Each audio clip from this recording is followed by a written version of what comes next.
appointment interview kaya po kami nagagalak din po na magkaroon po ng panahon si Commissioner Rogelio Quevedo today para po ipaliwanag ito pong kanilang sinasabi na pagbuo ng panuntunan para po sa unsecured general purpose loans ang kanya pong mga interest o yung bang hangganan o ceiling at ilang pa pong mga panuntunan para po naman sa pangangalaga sa kapakanan ng ating po mga kababayan na wala pong nagagawa kundi dumulog dito po sa mga lending companies na ito. Good morning po, Commissioner.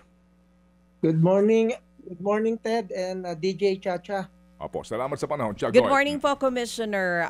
Salamat po sa pagpayag sa panayam po ngayong umaga. Last October 30 nga po, naglabas ang Securities and Exchange Commission nito pong draft memorandum circular na naglalayo nga po na higpitan itong interest rates at iba pang bayarin na ipinapataw nitong mga lending at financing companies. Sir, una muna, ano pong nagtulak sa SEC na maglabas po nitong draft memorandum circular na ito at bakit mas gusto nyo ng higpitan yung mga interest rates at fees nito mga lending companies?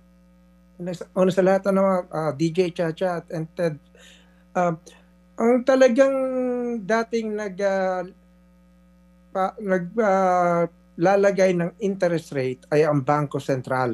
Subalit dahil nagkaroon ng amendment sa batas, ang mga regulators na katulad ng Securities and Exchange Commission ay meron ng ngayong tungkulin na magpataw ng karampatang interest lalo na dito sa mga financial lending companies. Kung sa bangko ang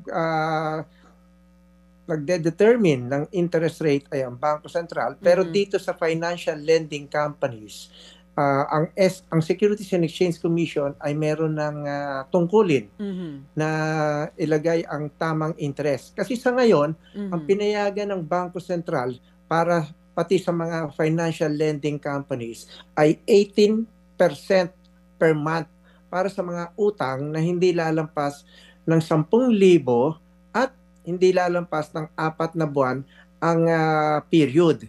Ngayon nakita ng SEC na masyado itong mataas kasi kung 18% times 4, edi halos 18,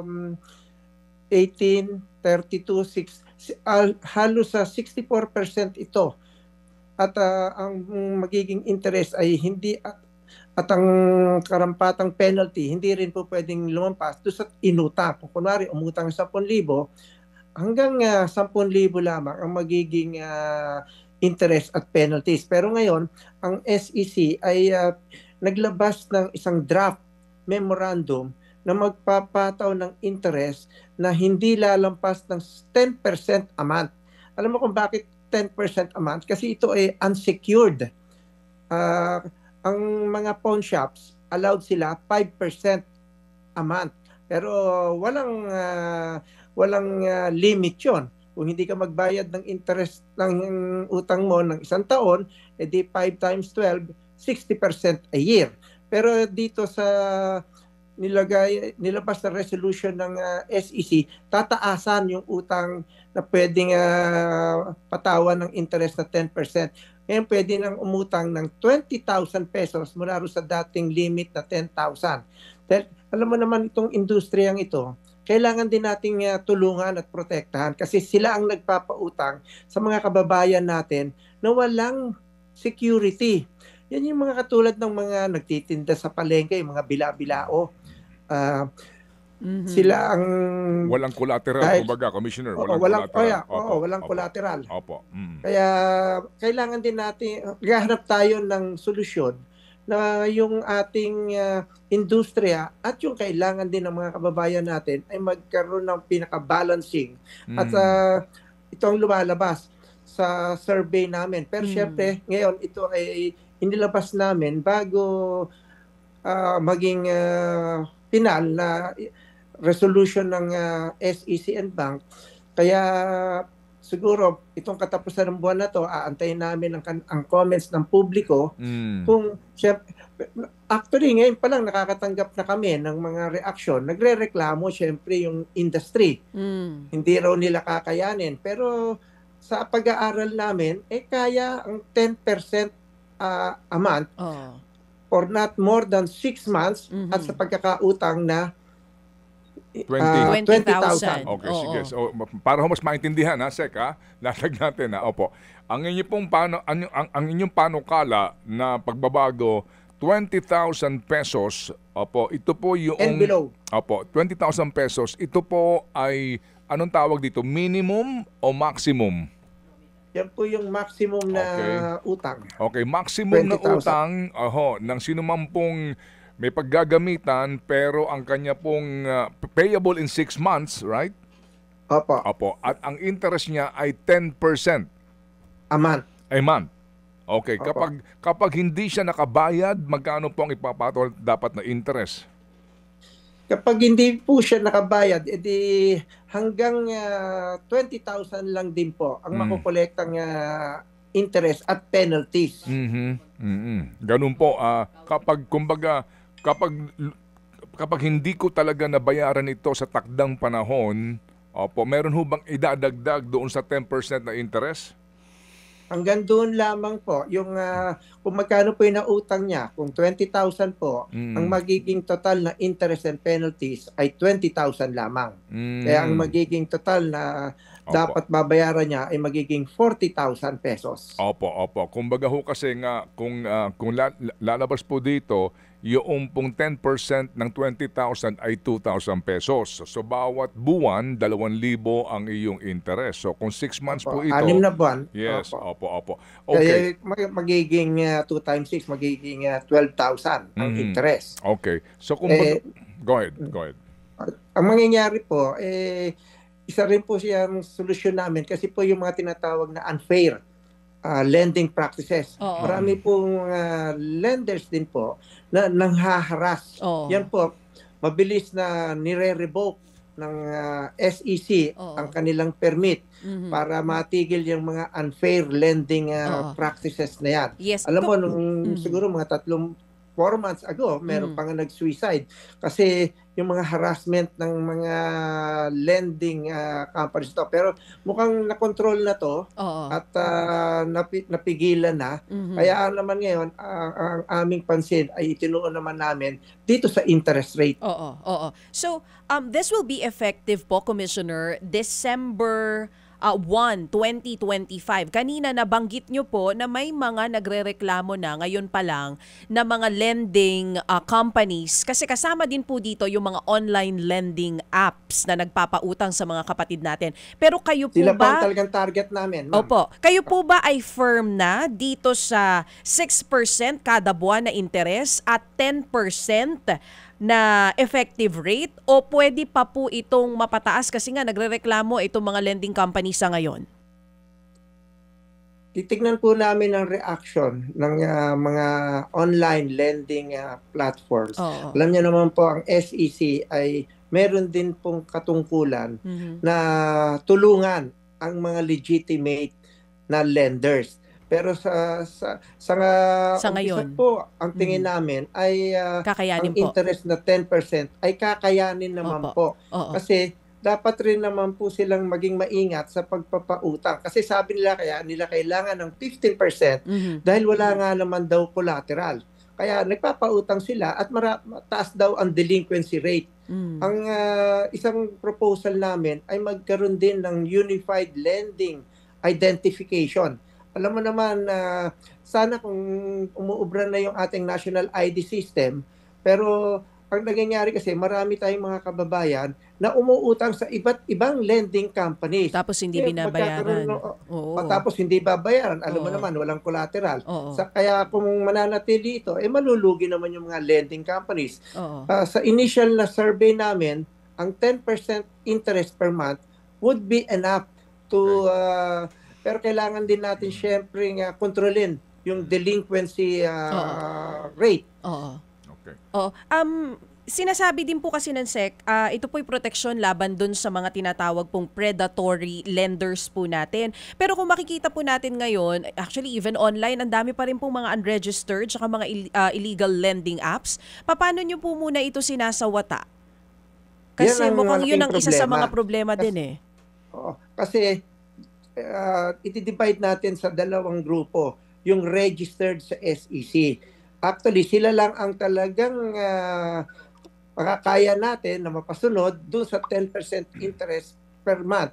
Yung mga unregistered, yun ang hinahabol natin sa tulong ng CIDG at saka ng NBI na mapigilan kasi hindi naman sila registered kaya wala naman kami i-revoke na lisensya pero meron kami mga enforcement para sila ay mapasarado at sa tulong ng mga PNP at NBI ay talagang isarado talaga. Kaya ang problema nga online ito. Kaya ang aming advice sa ating mga kababayan, huwag kayong umutang doon sa hindi registered sa SEC. Marami naman po. Sa ngayon po, merong 104 registered online platforms at pinag-aaralan din po namin na i-lift na yung moratorium. Kasi po mga nung 2020 mga almost 5 years ago, nag-declare ng moratorium ang SEC na hindi nagbibigay muna ng lisensya. Opo. Sige, so ganito po, Commissioner. Paano malalaman po ng mga gustong umutang na ito'y nakarehistro po sa SEC? Meron pong website ang SEC at nakalista po yung pangalan ng 104 financial lending companies na may permit sa Securities and Exchange Commission. Ito ho ba yung nagbabayad ng tax itong mga lending companies na ito? Monitored po namin yun kasi sila po ay required na mag-submit ng mga reports sa SEC. Katulad po ng lahat ng korporasyon, di po ba, nagpa-file po sila ng General Information Sheet at saka ng mga audited financial statements. Kapag ho ba umutang kami dito po sa lending company, may tax pa ho ba yun? O dapat po kapag umutang kami ng 20 mil, sakto po 20 mil na makuha namin? Yun po ang isa sa naming pinapatupad. Bawal po ang pagkolekta ng advance interest rate. Kasi po yung mga unregistered, yung mga unscrupulous financial lending, pag ikaw umutang ng 20,000, ibabawas na kagad yung interest rate. So makukuha mo lang mula sa 20,000. Hindi, kasi ngayon 10,000 lang ang sakop eh. Sa 10,000 ang makukuha mo lamang ay 6,000 pesos. Okay. Opo. O pagkatapos pagbabayarin ka ng interest do sa 10,000. Opo. Yan po ang hinahabol namin na pinagbabawal namin ang pagkolekta ng advance interest rate. Kung umutang ka dapat ng 20,000, kailangan makuha mo yung 20,000 at magkaroon ng period bago ka mag-umpisang magbayad ng principal at interest rate. Yan po ang ginagawa ng mga unregistered. Yan po ang pinapasarado namin. Okay, sige po. So ngayon po kasi as we speak, ang prevailing interest rate ay 18% a month, right? Opo. Okay, 10,000. 15% lang po. 15%. 15% a month. Yun po ang inalaw ng Bangko Sentral. 15% a month, 10,000 na maximum. Opo. Okay, ito po ang prevailing ngayon. Ito yung gusto ho ninyong baguhin. Kapag ho ba ako... Ibababa po namin sa 10% a month. Pero yung sasakupin na po ay 20,000 na maximum loan. Yes, sir. O nga po. Kapag ho ba hindi ako nagbayad, makukulong ba ako? Wala na. Sa constitution po natin, hindi naman po... walang nakukulong po sa pagkakautang. Anong gagawin sa akin ng lending company? Commissioner, ano pong gagawin sa akin ng lending company? Umutang po ako ng 20 mil at the interest na 15% a month, hindi ko po binayaran ito. Anong gagawin po sa akin ng lending company? Anong maaari kong kaharapin? Pinagbabawal po namin ang mga unscrupulous lending or collection practices. Bawal po yung mga nababalitaan natin na nagpapadala ng ataon, nagpapadala ng bulaklak, yaharas ka, yung mga kamag-anak mo ay tatawagan. Bawal po lahat yun. Kaya dahil po yung mataas ang interest nito, talagang yun ang magiging sitwasyon. Charge to experience para sa lending companies. Kaya naman po pinapayagan sila sa ngayon ng 15%. Pero bababa na po ng SEC sa 10%. Pero subject pa po ito sa reaction ng publiko. Sige po. So, ibig sabihin, risk yun na nagpapautang. Pag hindi ka binayaran, walang collateral to, sorry. Ganun po yun. Sorry po. Tama, Okay. At kung sakasakaling gumawa ka ng labag sa panuntunan ng SEC, harasin mo yan, padalhan mo ng ataol, o takutin mo yan, ikaw pa may kaso. Totoo po Okay, yun. sige. Yung lending company na nanghaharas ng umutang sa kanya ay magkakaroon pa po ng kaso under the revised penal code at violation din po ng Financial Incentives Act ng na ine-enforce po ng Securities and Exchange Commission. Okay, very well said. Sige po. So sir, more or less, kailan po kayo magdedesisyon dito po sa panuntunan na ito? Dapat po nitong buwan na to, masabit na po yung mga reaction at komento ng publiko at saka ng mga lending companies. At pag-aaralan po ito ng SEC and Bank. Alam niyo naman po ang Securities and Exchange Commission, 4 na commissioner at isang chairman, kaya didesisyonan po yan ng NBank kung yung aming proposed circular ay magiging enforceable na by December 1. Opo. Yun po ang aming target. Opo. Hopefully po hindi aabutin talaga ito ng December 31. Opo. Oo. Commissioner, last na lang po sa mga nakikinig sa atin ngayon kasi nakarelate sila doon sa hinaharas itong mga lending apps. Mas pinadali na po ba ngayon ang pagsusumbong dito sa mga, sabihin na natin, abusado na online lending platforms? Opo, inaayos na po namin na para po yung hotline namin, yung tawag ko nga po, alam niyo naman po ako, galing ako sa telecoms, dapat po yung hotline namin kako ay 1SEC. Idayan mo lang 1SEC. So para isa lang ang madaling tawagan. Tandaan. Oo. Pero sa ngayon po, sa ngayon, Commissioner, habang wala pa yan, saan po sila po pwedeng lumapit? Pwede po ba mag-email, pupunta pa sa opisina? Paano po ang proseso?